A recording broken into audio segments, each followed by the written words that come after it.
Thank you for auditing Professor Skye's Record Review, the always positive new music review show hosted by a French professor who is going to be discussing with you today the correlation and the relationship between hatred and understanding. All in the context of a review of the new album My Agenda by Dorian Electra. Now let me tell you how I got to this larger theme of hatred versus understanding. You see, this album, which I'm going to be reviewing, is very interesting. It's very aggressive pop with some industrial elements, kind of hardcore death metal mixed in with very catchy hooks. And it reminded me a lot of this album by 100 gecs, which makes sense because a lot of the Dorian Electra album is produced by half of the 100 gecs, Dylan Brady. And you know, when I was studying this album and talking about this album, which you will see I purchased, I talked about how I didn't really understand it, and about how a lot of this movement that's been happening, and I've only been really paying attention to music again for the past couple years, so what seems very new to me is this very aggressive industrial, what I call multi-pop, which I guess people call experimental, but to me I think of it as multi-pop because it takes the aesthetics of pop and creating catchy, hook-filled music and mixing it with at least two other genres, whether it's metal or death metal or industrial or reggae or hip-hop or whatever it might be, like this kind of gigantic mixture. And what I wanted to make clear, and what I guess I didn't make clear in this video, was that the thing I don't understand is not why it's good. Anybody can hear this and understand that they're doing some very, very complicated and fun, interesting things. Same thing on the Dorian Electra album, which I'll get to soon. I just didn't understand how people liked it. And I said the same thing on the Arca review. You know, I can appreciate Arca, and I really enjoyed listening to it and found it a very deep and moving experience at times.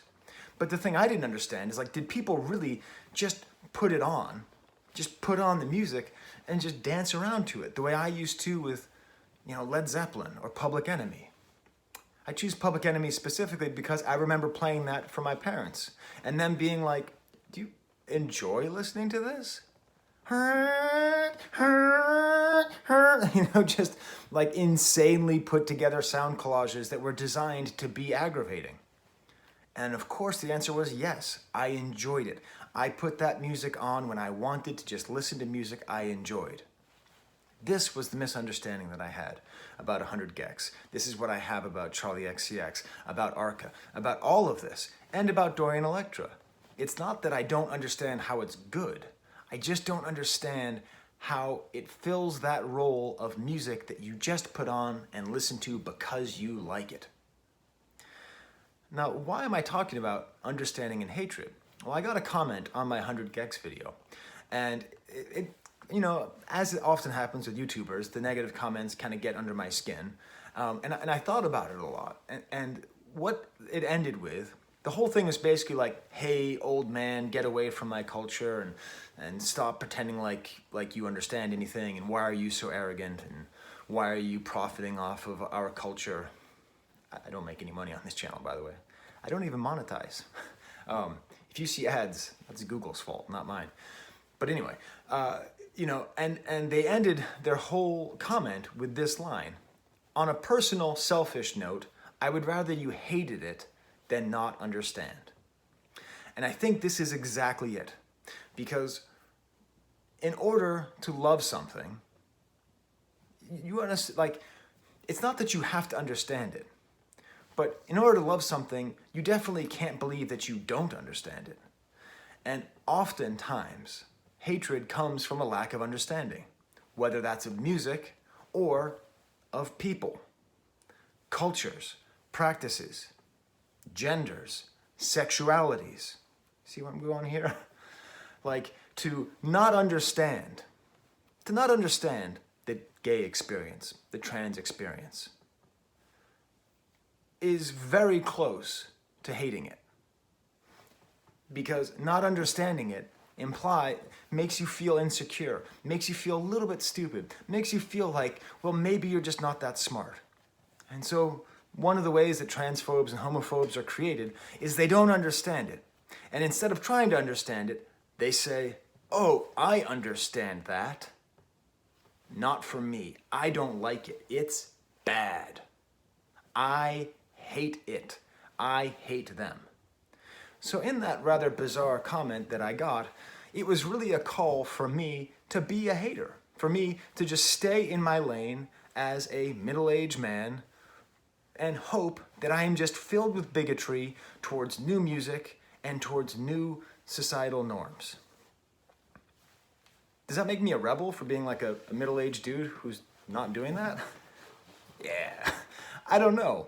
But I wanted to talk about that in the relationship to this album, My Agenda by Dorian Electra, because it's very consciously trying to be an unsettling album that forces people to confront things that they maybe don't want to confront. It uses the style of this aggressive pop to really push forward, and this is in the title, My Agenda, an agenda that promotes gender fluidity and sexual fluidity. But let's go even further, let's go even deeper into sort of my personal history, not because I'm interesting, but because I think my experience can be interesting and can speak of maybe a generational divide that we're feeling in this country between Xers like me and Zoomers or Millennials or whatever the hell we call each other these days. You know, when I was young, like in high school, you know, both of these things were true. I was a founding member of the Gay Straight Alliance, okay? And the jocks would run by the hallway, and if they ever saw me in the hallway, they'd scream the F word at me, okay? Just because I was a member of that, okay? Like rampant, overt homophobia was there, and I was on the front lines fighting it. Also true was I felt a physical repulsion at any expression of non-heterosexual sexuality, men kissing. I felt a physical repulsion towards trans people, people who displayed genders different than that which they were born. Both those things existed at the same time. What happened, and what needs to happen for our society as a whole, was that I assumed at that point that this was just natural. My repulsion, it's just the way we are, man. It's just the way dudes are, man. Dudes can't see dudes kissing other dudes. Ooh! So I just assumed that that was natural.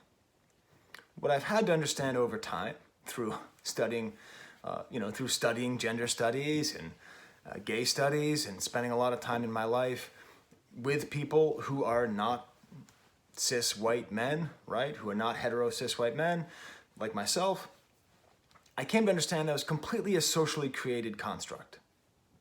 And that if I understood, or if I tried to understand these other experiences, these other expressions, that would take me away from this sense of repulsion and towards a sense of acceptance, but more than acceptance, love and equality, which should be all of our goal, right? So how do we kind of like get here? How do we get to the point where I'm in my house and I'm listening to Dorian Electra with my kids and I'm talking to them about the themes and I'm 100% on board with them and I'm doing my absolute goddamn best to make sure that no matter what happens in the future generations, that they never have the same kind of transphobia and homophobia that I exhibited while also being a founding member of the Gay Straight Alliance, okay? And the way to do it is to move past the phase that I call the all that phase. You see, when I got to college, you know, I was cool, man. I understood it. I had gay friends. I'm all right. And I moved past the phase of like saying that I thought something was gross or unacceptable, and I moved into just sort of going like this, just all that. Oh yeah, no, but you know, all that, you know, just. It's cool, you know, like whatever they want to do in their own, you know, their own thing. I accept it. I'm totally for it. I'm for equality. I'll vote for equality. I'll march, but don't actually talk to me about what you actually do and all that.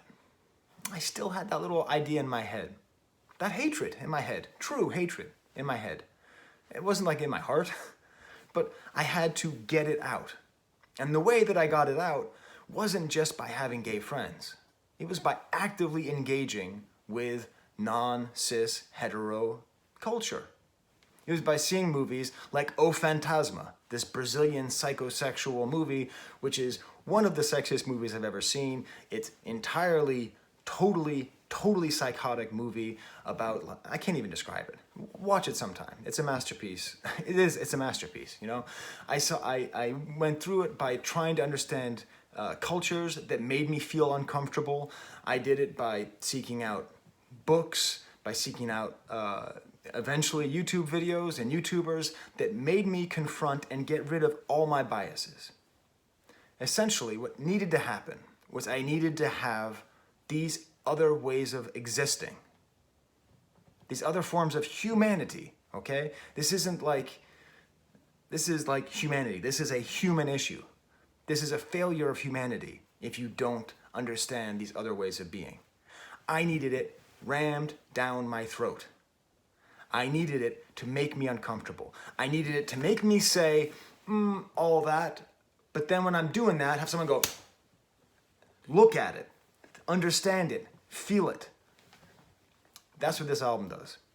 That's what Dorian Electra's My Agenda does. It's called My Agenda because it's sort of ironically talking about this idea that this existence, their gender fluidity, their sexual fluidity.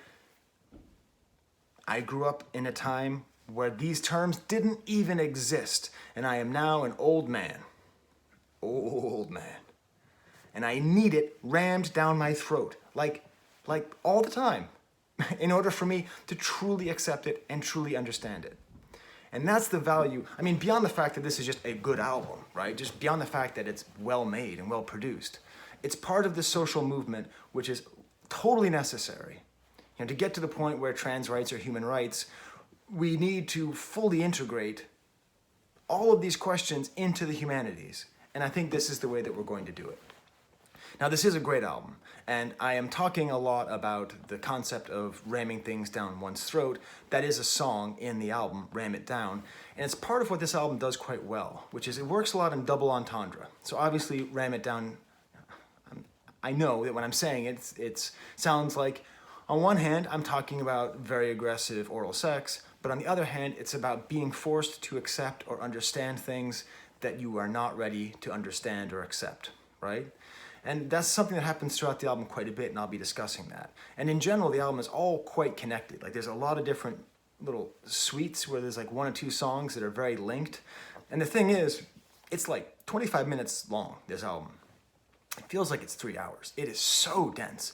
And it could just be because it goes through so many different genres, like EDM and hardcore dance music and glitchy pop and industrial and death metal, and it kind of all goes through this way. But I mainly think it's just so dense because the material is very dense and there's a lot happening in here. I've done, my 5 minutes of research. Apparently Dorian Electra is from the Houston area. I like Houston a lot.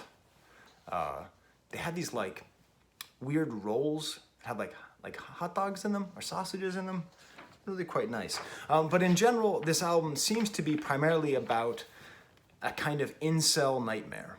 And so the thing is, if you don't know about incels, well, I hope you do, but it's basically all the feelings that I felt when I was 17 years old and didn't have a girlfriend and felt like an ugly loser who couldn't get a date, been weaponized and put into our culture. And the values of incels are the central values of this album.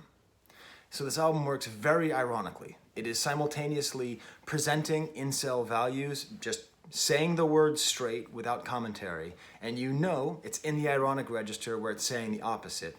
And then at the same time, there's very conscious destruction of those values at the same time. This is a highly political album, but it's also a very reflective album of this exact moment that we're living in right now. I teach this class, maybe you saw my last video, and the whole thing is about how music reflects life, how music reflects society. I hope one of my students chooses to talk about this album, because this is so much of the time. Now, what they say the album is about, they say the album is about a crisis in masculinity. And I think it's true, but I also think it's about masculinity itself. I mean, if we look at the album cover, right? We see them and they have a sword, which is kind of like an incel edgelord, totem. It's also a sign of masculinity, obviously, and dressed up kind of like a leather daddy. So sort of a, dominant S&M scene thing there, a fedora, another image of masculinity, mixed in with the lipstick, which is a high marker of femininity, kind of all together and made in a way that I think is intentionally unsettling. I think, and this is just my theory, that this is an intentional parody or imitation of the Paranoid album cover by Black Sabbath, right? Come on. You trying to tell me those aren't similar? Like with the kind of double exposure and the movement and the sword and the general feeling of fear. It's my belief that this is the scariest album cover of all time. This is one of my favorite album covers of all time. I think it's intentionally there because I think this album is supposed to, on some level, kind of scare you. It's supposed to be, or scare me, not you. Presumably if you're watching this, you're already a fan and you're just kind of interested in what some old dude would make out of an album that's so not made for old dudes. It's meant to be sort of scary and dark. Okay, so let's actually get to the album. Let's get to more of the album, get to more specifics. I'm gonna go through it all. Like I said, it's 25 minutes, but it might as well be a full-length album. I think it's good that it's 25 minutes because I think an hour of this would have made me exhausted because it's so rich. This is like, like one of those like chocolates. It's like double chocolate, Like you don't need a bunch of it. Just, okay. The first track is called F the World. Very aggressive play with some guitar sounds, lots of vocal manipulation, tons of production going on here, super high beats per minute, very upbeat, some death metal screams, just everything's coming just right at you all the time. There's even kind of a weird aggressive sort of rap bit with a guest, the guest rapper who shows on here. Even talks about skull shape at one point. I can't help, when I talk about these things and the need to have them shoved down your throat, I'm reminded a lot through this album of the work of one of the best YouTubers there's ever been, ContraPoints, Natalie Wynn, and I often realize that I had a small amount of transphobia in my heart and in my mind before I started watching her videos, and it was literally her videos. The way that she presented it, that was the final nail in the coffin to get rid of that sense, because of how in your face she was, but also how clear she was in expressing the humanity, in expressing the social state and the way things were. So at a certain point in this song, Dorian Electra talks about skull shape. And if you've never watched any of Natalie Wynn's work on, I'll put some links in the description just because it's that good. I mean, I don't know. If you only watch 20 YouTube videos, at least 2 of them should probably be those videos. Talks about skull shape quite a bit. And it's weird because apparently skull shape is something that people who transition to woman, to becoming a woman, feel is one of the hardest things to get rid of, is a masculine skull shape. And apparently incels are obsessed with the proper skull shape with a proper jawline. So there's this weird 19th century phrenology going on in the 21st century, and I think this is a very intentional call. And again, I don't get it. Do you really dance to this? Okay, you, the Dorian Electra fan, you're like, yeah, this is what I want. I mean, I like listening to it intellectually, but emotionally, you just put this on and just listen to it? That's cool. Old man Skye. I will say that I really like the theme of F the World. I'm going to make kind of an offbeat comparison for you. Backseat Freestyle by Kendrick Lamar, produced by Hit Boy, one of my favorite songs. I talked about it last week even. Has this lyric. I pray my dick as big as the Eiffel Tower so I could F the world for 72 hours. Goddamn, I feel amazing. Goddamn, I'm in the Matrix. And it goes on and on. But in both cases, it's this crisis of masculinity. It's this kind of joke. Because in here it says, F the world so I can get laid. In both these 2 songs, from completely different places in the world, from different genres, have people who are trying to deal with this masculine feeling of conquering and ruling through the sex act and apply it to the entire world. I don't know. It's kind of fun. I think if you listen to these songs back to back, I think you would get a lot out of this sense of this crisis of masculinity. What is it to be a man and to want to F the world? Because to a certain extent, that's a good description of all ambition, is to literally do that. Literally do that. And Kendrick Lamar and Dorian Electra both make that literal. The next track, My Agenda, I'm going to be spending most of my time talking about this. This song is amazing. Now, I do teach a class in the Women and Gender Studies department. I co-teach it, it's in French and it's in that. And this song is going to have to make it in there. This is just an amazing, this is like an amazing object, just as it is. So this is the thing. I'm going to tell you about this story by telling you about something that happened last night. So I was listening to the song, and I was on the couch, and my daughter was playing. She was on her phone, and she must have been playing Among Us. I don't think she was the imposter. I think she was a crewmate. And she was playing, and I was listening to My Agenda. And my daughter was like, is this 100 gecs? I'm like, no, but it's half produced by one of the gecs. It's 50 gecs. I made that joke again. She's like, and she's like, I don't know. I don't know if I like it. I'm like, that's fine. And then at the end of the song, there's this really cool part I'm going to play for you where it just keeps on saying, homosexual, asexual. And my daughter goes, oh, are they saying homosexual? I was like, yeah. This is an amazing song, you see, because it mixes together Pussy Riot and the Village People. Like, if you don't know about this album, I'm not exaggerating. Those are the two artists who are featuring on this song, Pussy Riot and the Village People. To which my daughter said, who? She didn't know either of these groups. So this prompted a wonderful discussion. My wife came in from the other room where, I don't know what she was doing, but she came in from the kitchen.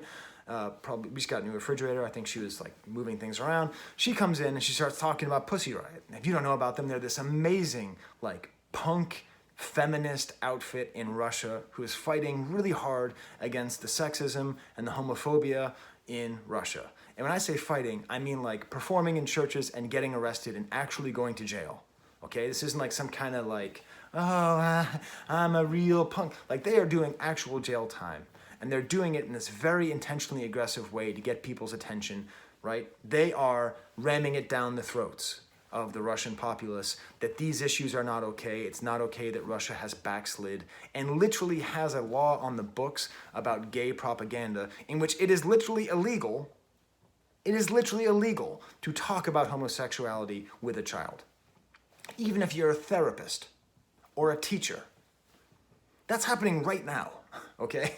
So Pussy Riot is out there, and they're doing that, and they're out front, and they're aggressive, and they're getting all these people to feel that way. So it makes sense why that has a place here on Dorian Electra's album. But then mixing it together with the Village People. My daughter's like, who are the Village People? Who are the Village People?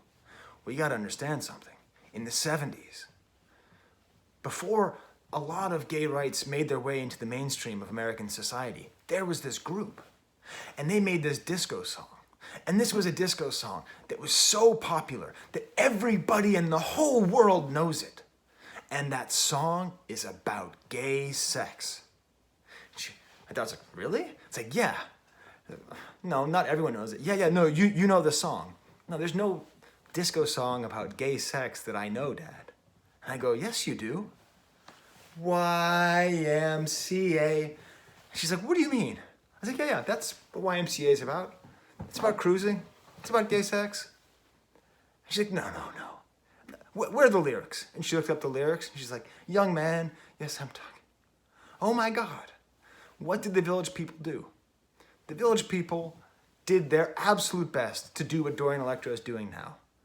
They were overtly gay, singing about overtly gay things. And somehow American society was just like, okay, YMCA. Let's do this. Let's do this at the football games. So having both of these artists at the same time, having somebody who is currently like constantly in peril of being like literally murdered by the president of their country, Pussy Riot, right? Like that's a literal threat that they're facing, mixed in with some of the best poison pill, insidiously wonderful pop stars who managed to push forward the gay agenda.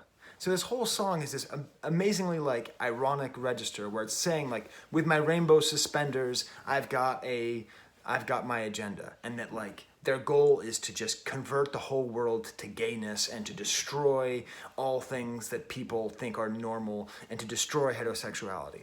Now, obviously this is a joke, right? it's a joke because this is the way that it's perceived of by people who are homophobes, that the agenda is to destroy the mainstream, to kill marriage, to kill a man and a woman. No more Adam and Eve, only Steve and Steve, right? And it's just doing it so well. So what I want to do, I want to play it for you here, just a little part of this, because this is an interesting end bit here, where at the end, Dorian Electra actually says, we mind control you just for fun. We're out here turning frogs homosexual. This is in reference to Alex Jones talking about Obama turning the frogs gay. This is a big thing on the internet, but it's a real fear. Like, it's funny to talk about the frogs turning gay, but it's representative of a different fear that is actually voiced. That a lot of people in this country feel as though there are forces trying to turn people gay. So I'm just going to play you a little bit of this song, My Agenda, where you'll hear it going in. You can hear the Village people singing it in the background. Their voices aren't too strong, but that's okay. And just how catchy it is, and how like unsettling, and how poppy it is.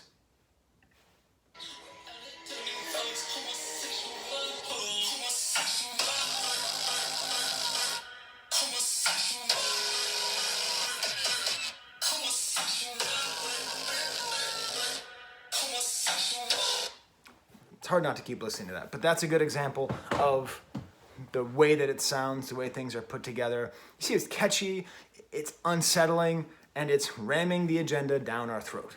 Next up is the track Gentleman, which I thought was trying to sound like a Legend of Zelda song at first, with this cool kind of synth horn. But then it's just this insanely catchy hook of a synth horn. This song is only like 2 minutes long, but I just want to keep listening to it on repeat. It's just this really beautiful, just really well done hook on a synthetic saxophone. It's just awesome. For the most part, Dorian Electra sings in both male and female registers interchangeably. It's hard to figure out. If you didn't know who the person was, you wouldn't know if it was someone who was born a man or born a woman singing, which I imagine is intentional. But on this song here, the lyrics, I'm a gentleman, take my gentle hand, off to a gentle land, I'm a gentleman.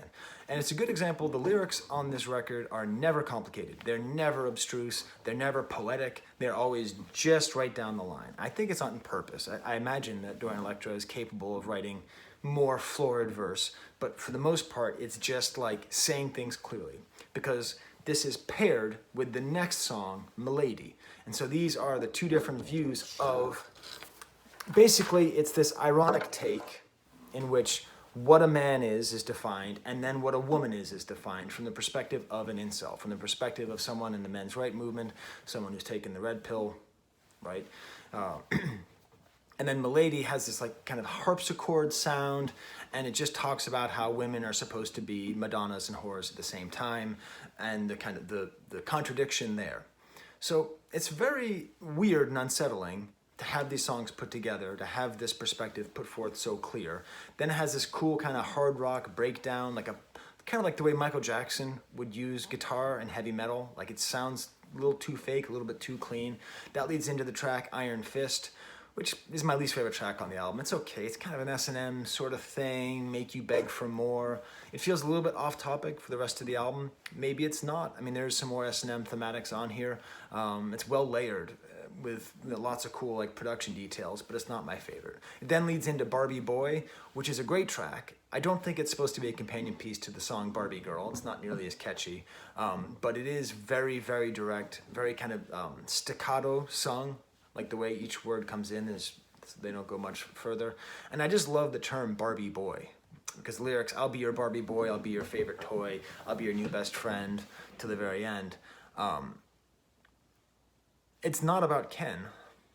It's not about being I'll be your Ken doll. It's about I'll be your Barbie boy.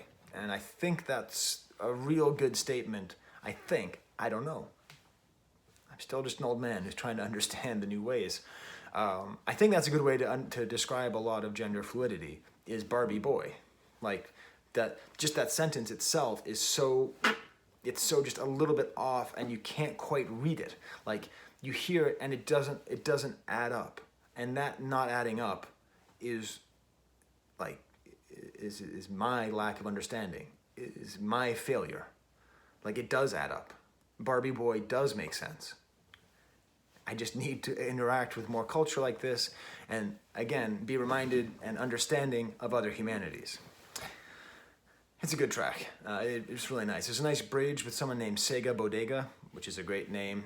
And the chorus is repeated over and over again. A reminder, this is really a pop song. It really is a pop album. It's trying to get into your head. The next track is called Sorry Bro, I Love You. And I don't think this is a song that is about like a heterosexual relationship where one person wants it to be gay.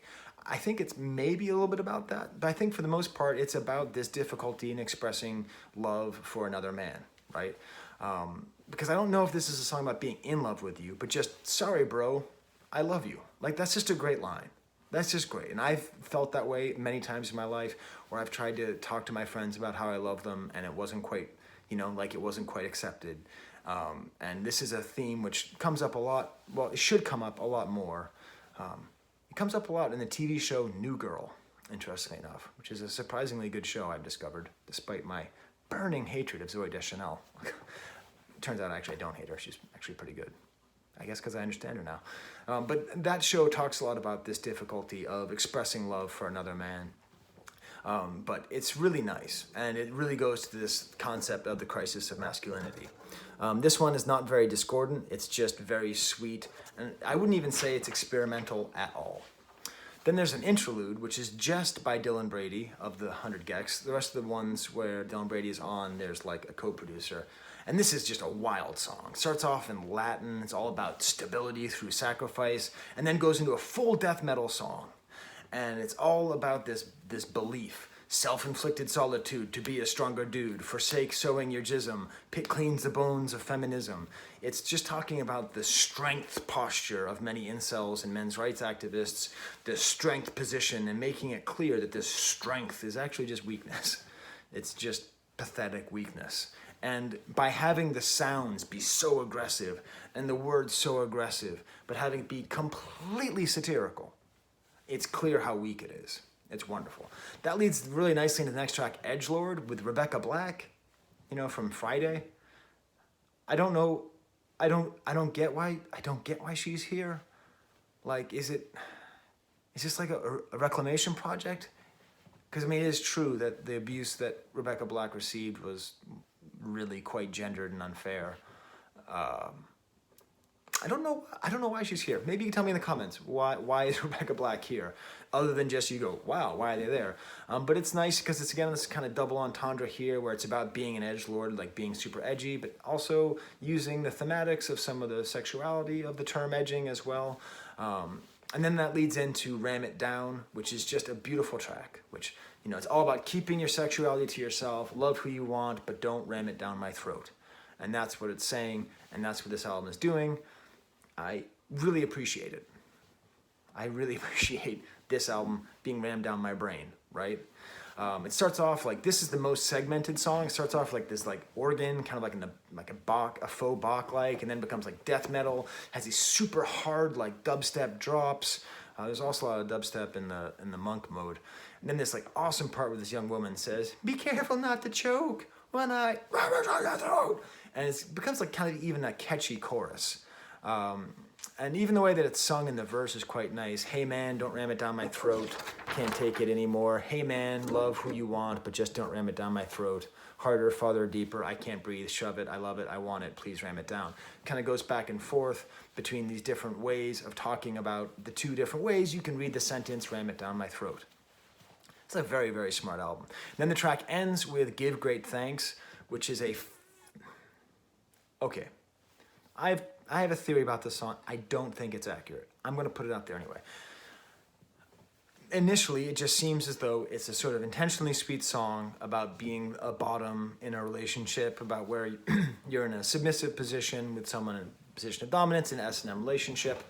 Shiny, shiny, shiny boots of leather. Thank you for my punishment. Thank you for effing my face, which ties in with the previous song that happened. A very sweet, warped voice, very kind of sweet and loving. So I think it's an intentional way. I think on one level, it's a traditional sounding, sweet love song about being in a very unconventional, I guess unconventional S&M relationship. But I also think maybe there's some degree to which it is writing about the way that trans people and non-hetero people are treated in our society, in which they have to be put in cages, and you should be proud. Aren't you proud of just how well I dealt with it? Anything for you.